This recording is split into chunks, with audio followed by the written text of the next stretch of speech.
Well, hello again, everyone. Welcome to another session of the 17th annual Transforming the Teaching and Learning in Life Conference. I'm Bob Hales. I'm your moderator.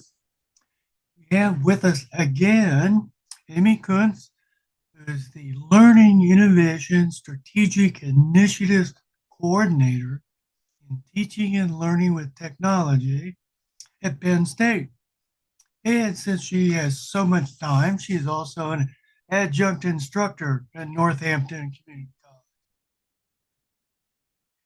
responsible for leading the TLT Faculty Fellows Program that has 4 to 6 project teams working on intensive course redesigns and the Faculty Fellows community with 60 plus former fellows and the annual Faculty Engagement Awards, where faculty explore and incorporate innovative technology in classes, pedagogical manner, and share relevant findings. So we are honored that we can get you a second time. This is a great topic. So, Amy, it's all yours. Great. Thank you so much, Bob. And it's a pleasure to be here. So today I'm going to be talking about advancing inclusive pedagogy via instructional technology.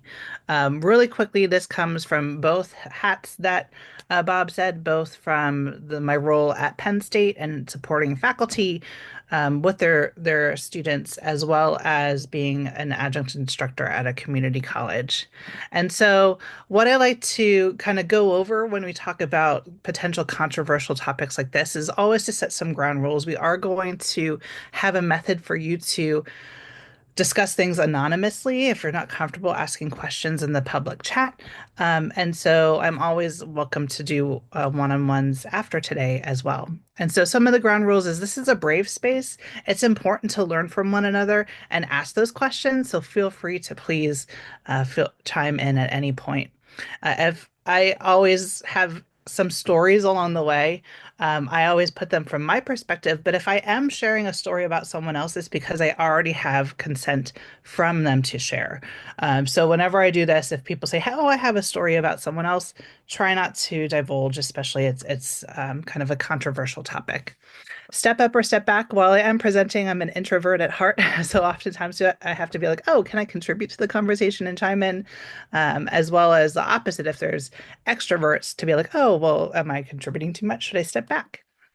And then this is being recorded and posted on a public space. So it's just important to be aware for confidentiality purposes. And then also to lean into the discomfort. Lifelong learning is something that probably we're all passionate about because we're here today or watching the recording. And so same thing with this topic is to lean into something that you might not be familiar with to learn more. And knowing that it's really difficult, try to be present if you can. I certainly understand if you can't be given other constraints that are going on. And then spreading the word around. So what's learned here leaves here. And so thankfully with Bob and having this being a recording available to others after today's session. So our goals for today include that you will be able to list and explain key strategies to create an inclusive environment in classroom spaces, to utilize various instructional technologies to apply those strategies within courses, and then to create anonymous student feedback mechanisms to elicit feedback to see how you continually improve in the future. And then I know this is lengthy, but I just want to have it for your reference, is to utilize existing image repositories and more to integrate diverse imagery and representation of authors, class examples, quotes, and more within your course materials. So to set the a mutual understanding, I'm going to talk a little bit about identity, and some other terminologies in the space, but we're going to spend the majority of today talking about practical ways to implement within your courses. So identity is how we identify ourselves or are identified by others. So some of these we show, some of them we don't. If you look at me, you could say, "Oh, well, I see gray hair on her hair. I could kind of guess her age. Her gender, she's female presenting. Race, she looks Caucasian." You might be able to guess those other things, but maybe not. And so we think about this with our students and how is this even applicable? Well, there is this other concept called the iceberg concept of culture. So when we see our students and our students see us, we think about how we're dressed, what they're into for language, how they are for music, etc. But there's all these also unspoken rules and unconscious rules that impact their learning and how they perceive you as a professor and that figure authority, as well as how they perceive themselves for learning. And so some of this includes attitudes towards elders, their concept of self. So sometimes we're like, oh, well, they want to be here. They're it has to be that their family is supportive of that they're coming to community college. I have a large Latin population where a majority of them want to better themselves, but some of their peers and family are like, why are you even bothering with college? And so it's not a supportive structure. So it's really important that we as professors think about that connection and belonging and supporting them beyond the course content. And so there's other items here that you could see later on as well if you're interested in that element of inclusivity. I do work at Penn State. However, we compare ourselves to peer institutions, including the University of Iowa, and they have a really great definition for certain terminology. So they have that diversity refers to all aspects of human difference, social identities, and social group differences. That equity refers to fair and just practices, and that equity is different than equality because equality implies of treating everyone as if their experiences are exactly the same. So our students do come from different backgrounds and different perspectives. And so what we want to strive for is inclusion. And so I'm going to read this part verbatim. Inclusion refers to a campus community where all members are and feel respected, have a sense of belonging, and are able to participate and achieve to their potential. And when we think about learning and teaching our students, that's what we want to get. We want everyone to achieve their potential. And so I know, given the political climate and things changing, that people might perceive or have different experiences, especially where you are. Within the United States and beyond. And so, thinking about the essence, we're here to help students have that sense of belonging and to achieve to their potential, well, no matter what terminology or things that we have on it be called. So, what is an inclusive environment? It's a philosophy of teaching that provides equal opportunities for all students to have successful learning. And this is the last part of the non-technical, practical terminology before we go on of how do we do this. So there's universal design for more inclusive pedagogy checklist that's available. And we're not going over all of these today. The ones that we're covering is creating a welcoming and respectful environment, communicating clear expectations and providing constructive feedback, providing supports for our students, and much more. So some of these that we're not covering that are not in bold of addressing essential course components, it's that concept of our learning objectives aligned to the content that align to the tests that we assess our students with. So very practical best practices for teaching and learning, but maybe a little bit more for certain areas like providing natural supports. And so the first thing is how do we create a welcome, respectful environment? Oftentimes, even before the first day of class, if it's an in-person one, students look at our syllabus and they perceive how we are as an instructor from that. So we want to have a syllabus that's inclusive, that makes us welcoming, and much more. We also want to learn our student names with pronunciation and think of it being like a two-way communication channel. So brainstorm expectations of students, as well as students can brainstorm ways of expectations of you as an instructor. And so I'll provide examples for each of these next. Um, and then the other part, which I won't have too many, is by providing natural supports. Some students really need more structure. So thinking about posting materials online even before in-person class meetings, posting example student assignments, contact information with clear response times, because we're living in this 24/7 a world that, hey, I'm not going to be available on the weekend or during like late night and things of that nature. And then allowing ample time for exams.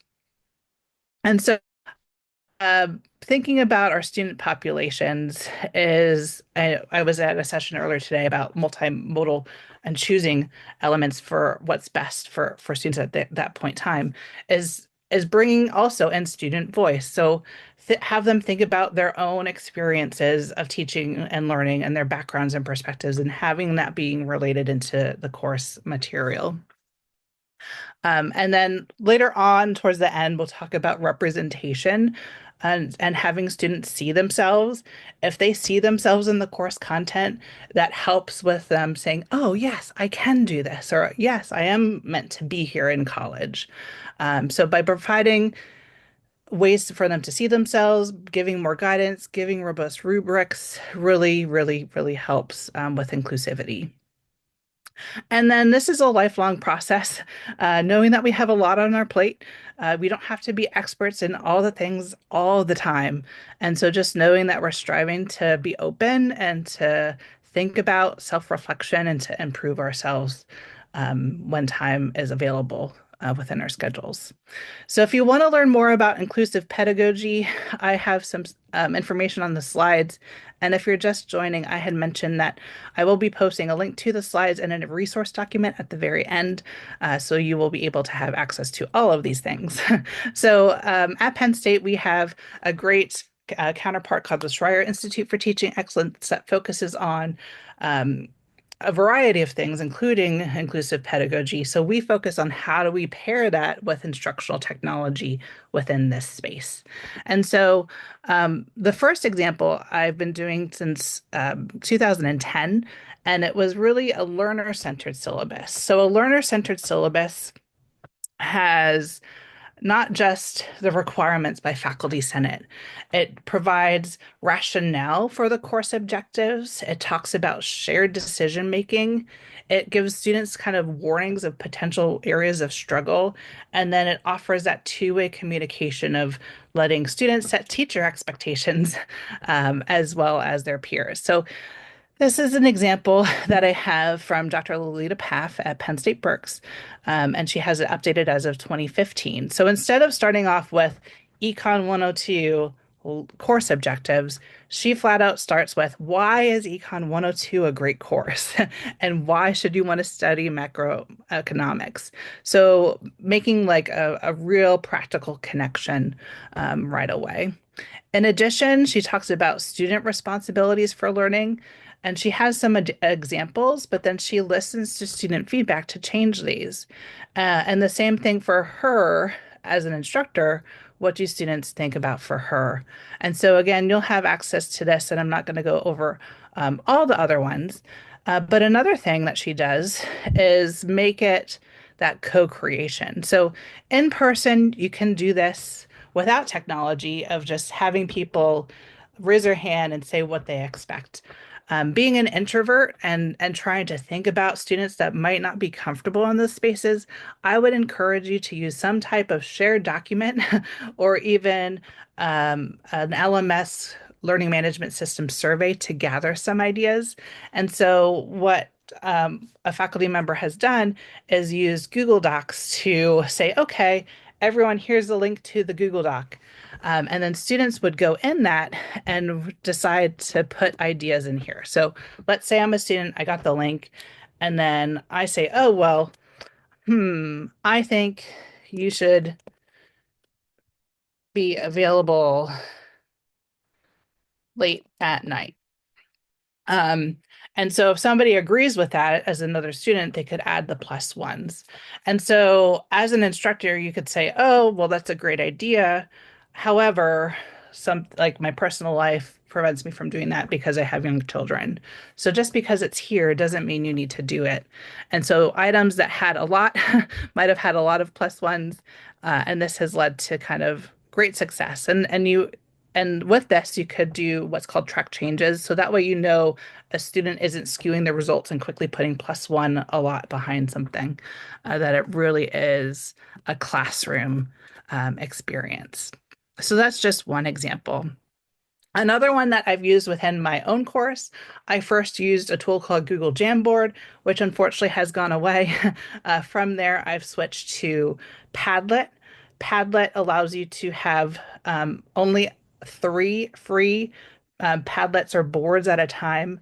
Most of these companies are moving to kind of a what can we get out of each person model for paying. So you have to be crafty. So I often like recycle the same three Padlets over and over again. So from this example, this was from my course, and you can see that some of the students were really honest and respectful of saying, "Hey, be understanding that we have other classes and let us know about work in advance." Making class fun, being funny, good communication, understanding that everyone goes at a different pace. And so I've done this in a variety of courses, an online synchronous one through Zoom, where I was able to address things in real time. Also, in an asynchronous course, I've used it where people go in and then add things throughout the week. And so I've been able to use different announcements to say thank you and say how I can do this or how I do implement it or make lighthearted aspects. So I'm not funny. So when it said being funny, I was like, I try to be funny. I use emojis and bitmojis in different class sessions. But my husband is the funny one and he makes me laugh. So I'll try to learn more from him. And so making those connections in that way.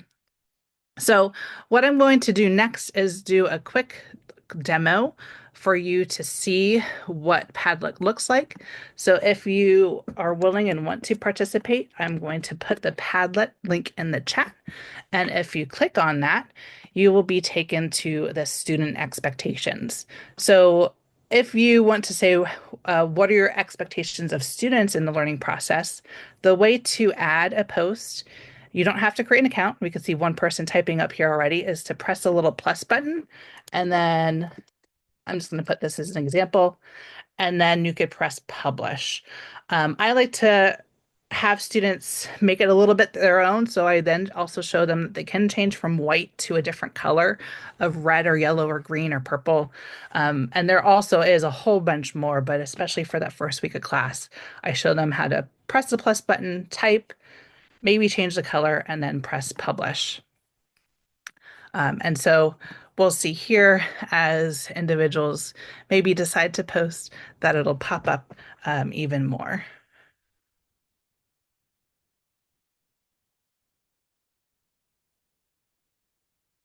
You can see there's three people in here typing away, simply turning in their work by their due dates. Yes, sometimes difficult. Please don't do homework for other classes in my class. Yes, that happens too. uh, to be present and be focused, not multitasking. Great. And so, yeah, stay off social media. Sometimes hard. So this will be available to you afterwards in that resource document. So feel free to keep exploring that with you and your colleagues later on. The other part, which does have a technology focus, is awareness of pronouns and inclusive language. So pronouns are a key aspect of identity.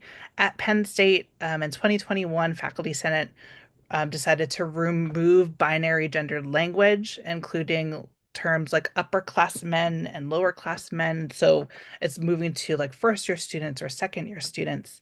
Helped move new student orientation online at the pandemic. So we were just about to release this. So we had to go through and make sure everything was changed. If you are interested in other language for inclusivity, EDUCAUSE has a good guide.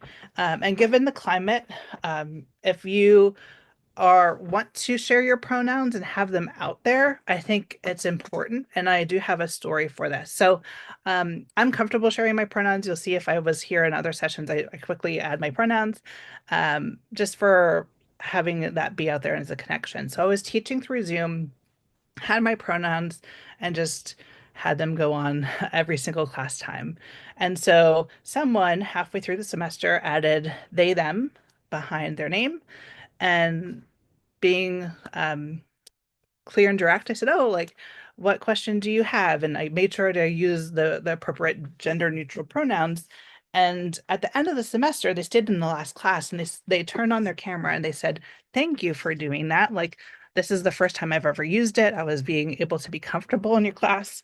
And so I'm going to go through the formal communication channels that we have at our community college to add the they them pronouns for them." And so it shows that you're supportive and someone to talk to and to make that connection by having them there. And so you can add them through Zoom, or if you do have Microsoft Teams, or your LMS probably does have some of those options. So one of the polls that I have for you, it is anonymous, is have you added your pronouns within your learning management system or video conferencing system? And so if you wish to participate, if you go to slido.com and then you add, it'll ask for a code. So it's 1952678.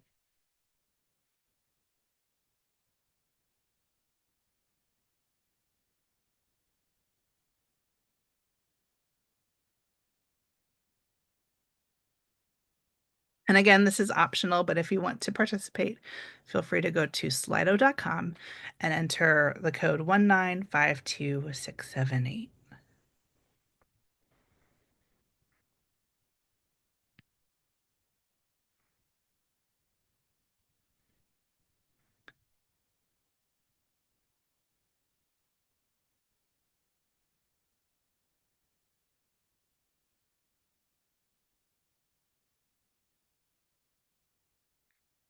So we'll give it 10 more seconds.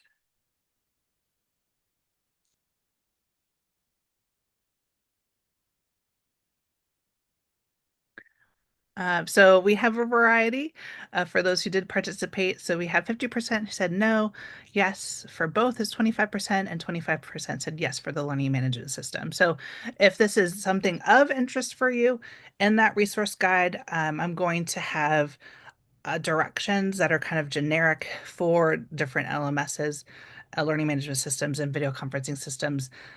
However, your institution might have them turned off or on, or be changing it. So it might not be a feature, but if you're interested to learn more, that'll be available to you. And then at Penn State, we also take it one step further to have example language that faculty can choose to integrate if they feel comfortable doing so about names and pronouns. So this is the simple version, but there is lengthier versions that are a paragraph or a little bit more.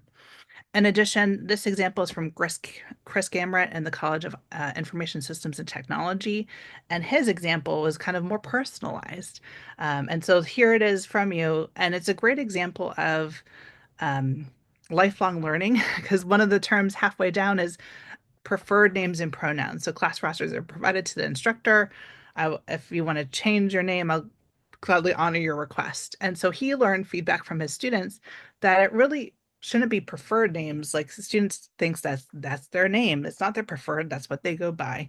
And so he was able to change that um, and make modifications in future semesters. This is the start of the one that I have for myself as an instructor. I don't use the bold language, but I just have it here for time's sake to focus on that. So I say if you have a name or set of pronouns that differ from those that appear on your official record, please email me, and just also letting them know that they can change it on their official record and where to go. Yes, yep. Thanks. So often chosen instead of preferred. Thank you for that great feedback. And so the other part that of identity is really our names and our pronunciation. So I have a very diverse student population, and I do have permission of those that are pictured here. And so you could literally go around the room and say, have us teach us your name. So Huda Essa is a keynote speaker, and she came to Penn State, and she has a great children's book of having students teach us their names and go around the class. And so you could do this without technology and say, "Hey everyone, it's great to meet you. Let's have us learn how to pronounce your name," and have them go and introduce their name. And you could write it out phonetically. You could also ask to record a synchronous session like this, so that way you could hear it and practice it later on. And then you could also utilize video discussions, and most learning management systems, including Canvas and Desire to Learn or Brightspace, have it.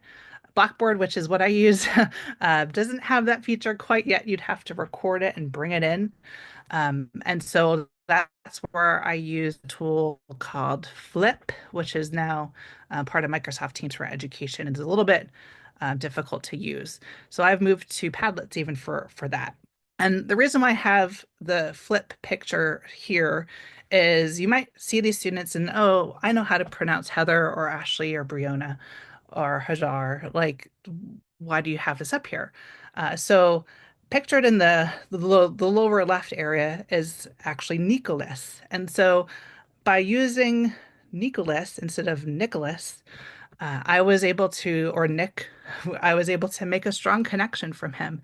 And despite having him many years ago, we're still connected on social media, professionally, LinkedIn, and I get to hear about his experience. And he's married now and has a child.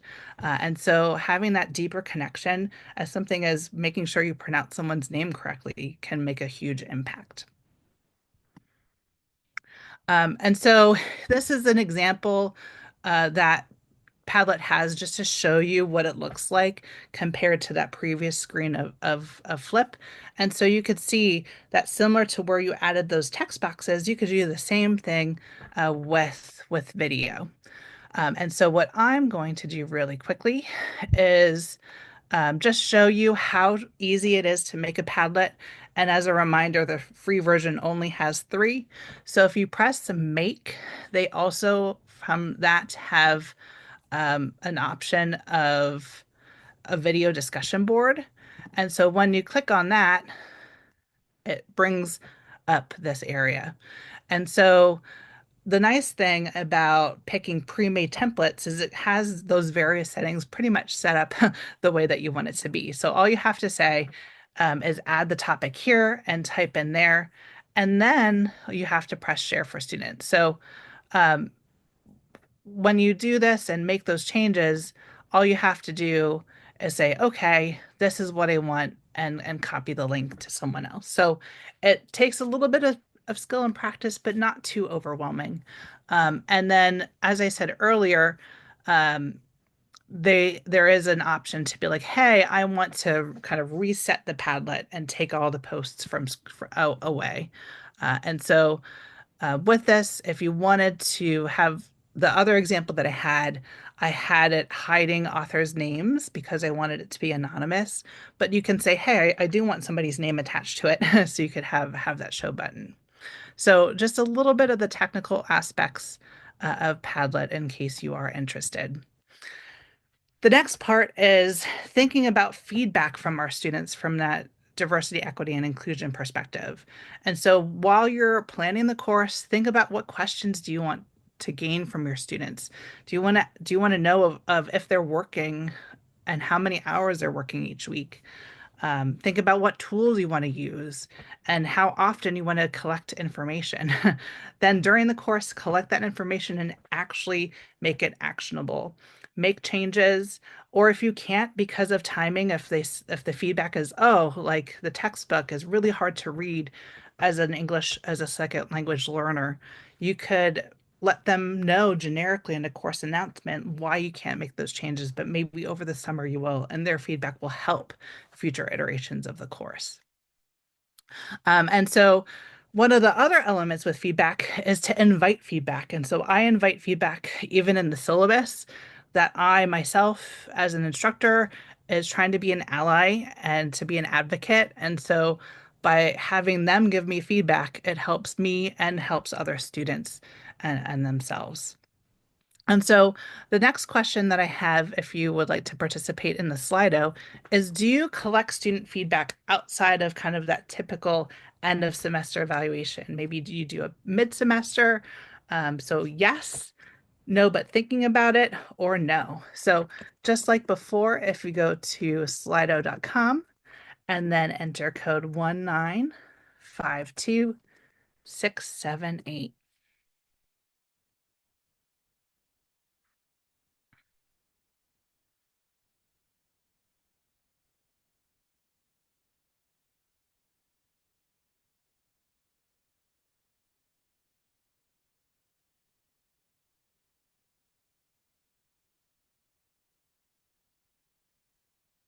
So again, this is optional, but if you want to participate, go to slido.com and enter 1952678.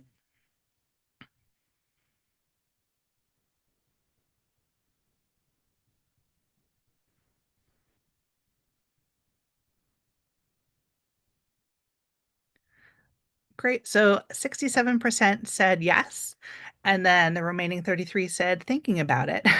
And so if you have implemented it and want to share some great tips, feel free in the chat.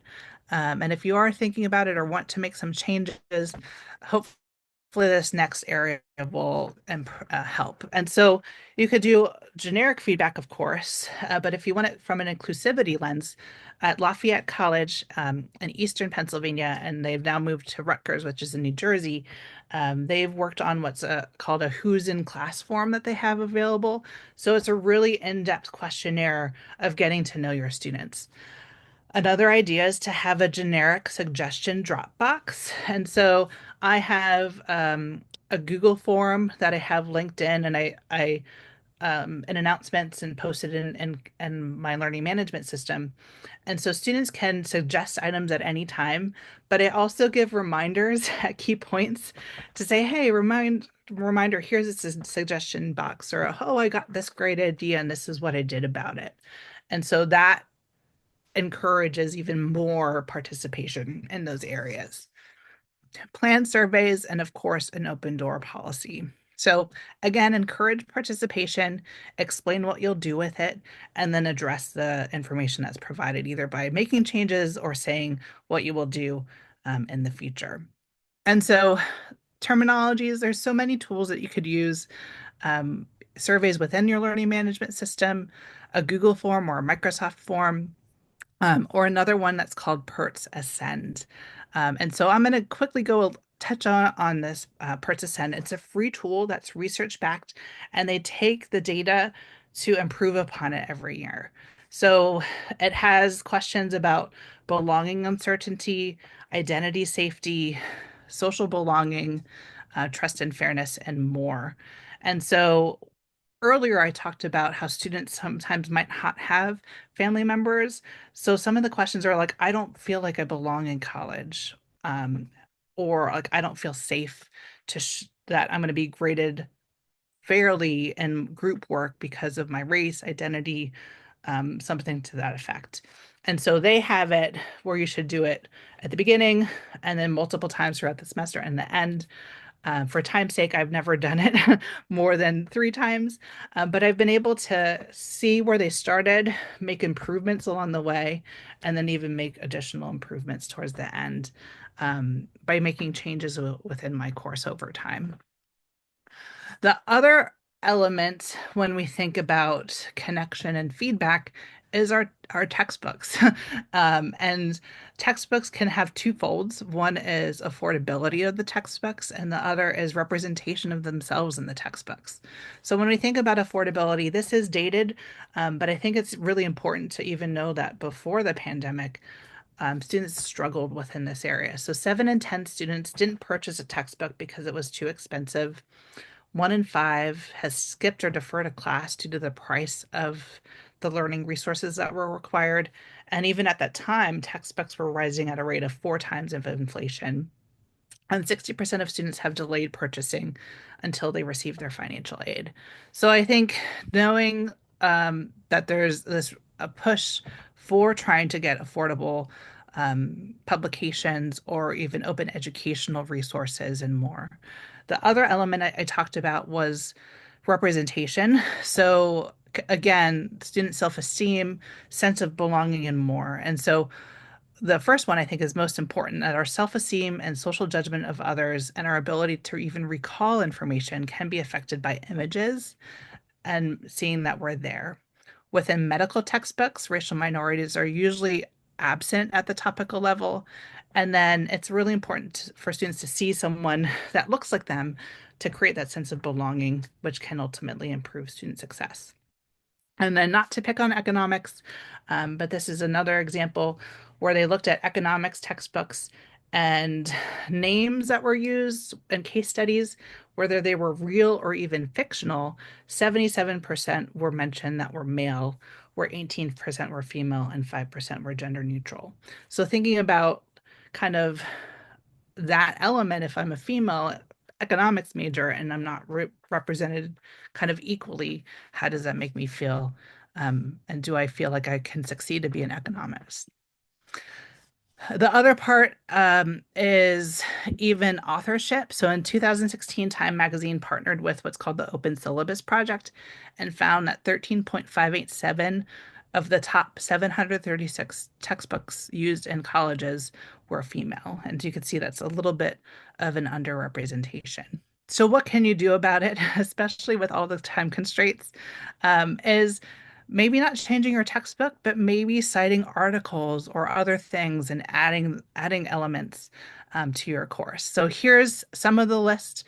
Again, you could pursue this in more detail later on. I'm only going to select a few of these because of time. And so for this is finding examples in the field and diverse authors is I teach um, an intro to technology course. So what I always do is go to that example of people of color. And what they do is they have news articles that are up to date and relevant and focusing on people of color and technology. And so it's up to date, and you could even see about Morgan Stanley and accounting. I have a lot of business majors, so putting news articles like this and having it be relevant to my student demographics. The other is images. So, um, OpenStax creates open educational resources, and they said, how can we improve our inclusivity and representation in 2020? And so they did a report and they said, we need to add more illustrations and photos that come from diverse populations, especially example names and examples within the field, as well as credits to diverse authors and others like appropriate terminology. So the three that are bolded, we just talked about giving credit to diverse authors and places with factual information, but now we're going to go over ways that you could add more illustrations and photos and names in your courses. So some of these, some places, some institutions have Adobe, so I did still list it here. But there's other ones that are free and you don't even need to create an account. So for this example, I'm going to click on the plus size because even that can be inclusive or not. And so I'm a plus size individual. And so if you click here and you could see that there's some, and it's categorized by being at home, being at the office, and more. And I just did this to show you the differences. So this is by Unsplash. And if you like something, these are Creatively Commons licensed that you don't even need to cite where you got it from. So it's as simple as choosing an image. And then for this one, it's the arrow that presses down is downloads it to your computer. Then you could add that picture like you would in a PowerPoint, Google Slides, or in your learning management system as is. The next, and again, these are all image repositories that are free and don't require to log in. So there is uh, Jopwa Latinx. I have a large Latin population. And so from here, you could see the gallery. This one does have branding in the lower right if that's important to you. And if I say, oh, I really like this one, it's very similar to the other one. This one has that down arrow to download it. And so this one, I guess they now change it that you have to enter an email, but you can download it for use elsewhere. And the other example that I have here is thinking about disability in and disabled in here. So all of these, you could click here and they have it available to others. And so you could scroll and say, oh, this person is using a cane. I really like that. And then you could click and then download it in that way. And so all these are ways to add a little bit of representation within your courses. And now I have a quick story for what's pictured on the right. So this was in my online course where I taught via Zoom and met with students each week. So some students turn on their cameras, some it was the black box with white white text, and I was totally fine with that. And so I had a student who had her camera on and I showed this picture and she turned it off. And I was like, oh, okay, maybe she had to step away. But towards the end of the class, they stayed afterwards and they turned on their camera and you could see that they were kind of teary-eyed. So I went into, okay, how can I support you? Maybe go to counseling services, what's going on? And she's like, no, no, I'm happy. And she's like, she went like this, and she had the skin condition that's pictured on the right called vitiligo. And she's like, I've never seen anybody use a picture of vitiligo in any of the courses. And so something as minimalistic of changing one picture and one slide and one PowerPoint presentation can make some impact into someone's connection in life. So she was really grateful for that, and it helps see that she belonged where she was at. And so I'm thankful that she's allowed me to share her story. And knowing that we're about a few minutes, 8 minutes from time, and wanting to make sure that we have time for questions. The last part is names. And so there are three examples here. I'm going to do the first one because I kind of like that one the best, but maybe you might have a different experience. So I wanted to give three options. And so this one sometimes is a pain with the advertisements on the right. But this, uh, I don't know, it always happens through Zoom whenever I share my screen. It does work elsewhere. So you could change it if you want it to be male or female or random, uh, if you wanted Hispanic and where they live. So again, I have a large Hispanic population within my community college courses in Eastern Pennsylvania. And so if I pick Hispanic students in the United States, it actually uses a real data set. And what's really nice is I could do advanced and change the age. So I typically have students that are traditional age, probably until their early 40s. And so I want um, Latin, or sorry, Hispanic, United States, doesn't matter, gender, and then that age range. And so when you press generate, it picks not just a random name, but a location, a birthday, age. Again, I teach a technology course, so it even does what browsers they might use. And so this was interesting from that respect. And so when I create a case study, instead of picking random names, I use the name generator to create names for me. So I'm kind of more inclusive of maybe not picking Jane Smith or John Doe, going way beyond that, and much more. And so that's another one. Oh, great. Thanks. So we have in the chat, there's a real names category in fantasynamegenerators.com. I'll definitely add that for the list. Thanks so much. And so with that, I will leave you all with kind of one question of what you're most excited about to implement. And if you wanted to, feel free. I'll put that in the chat for Slido. It should be active. But knowing that people are busy with back-to-back sessions, I will also go to this slide and put it in the chat. So this URL will take you to not just the slides, but also a resource document that has all of the links that I talked about from that iceberg culture from PBS, um, as well as those syllabi examples and all those different image repositories, some that we were able to cover and some that we were not able to cover. So I'd like to thank you all and see if there's any questions.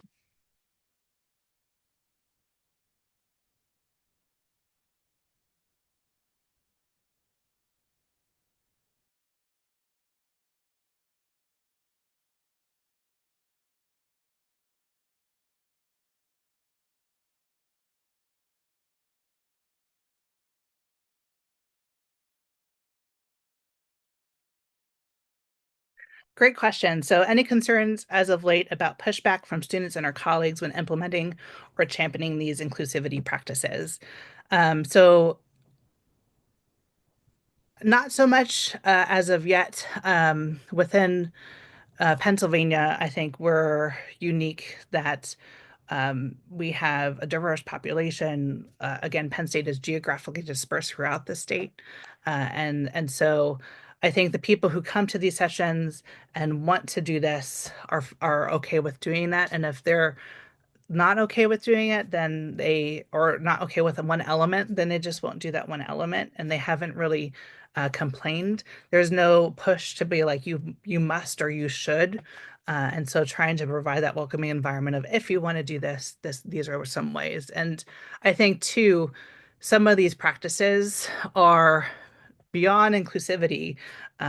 We try to focus on learner-centered and getting students to retain them and to help them get to graduation. And so I think coaching it from that perspective, it hasn't had any pushback as of as of late yet. Great question.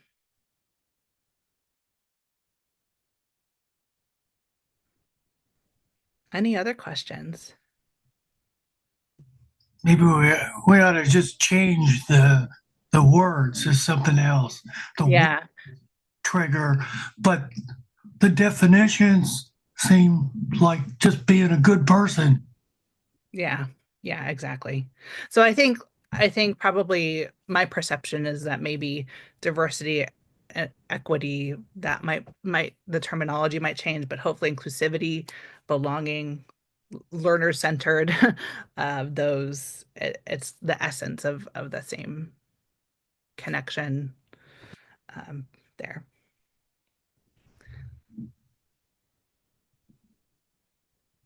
Great. Well, thank you, everyone. And again, I have my contact information if you want to get in touch. And these slides will also be on the website, thanks to Bob. So thank you all. I thank you, Amy. I find it hard to believe you're an introvert. Yeah, so yeah, it's I've gotten better over time. So I be honest, I felt like generally many years ago I was, but over the past couple of decades, I've become more of an extrovert. I can get up and be funny in front of a whole crowd and not even care. You know. Anyway, let me stop the recording.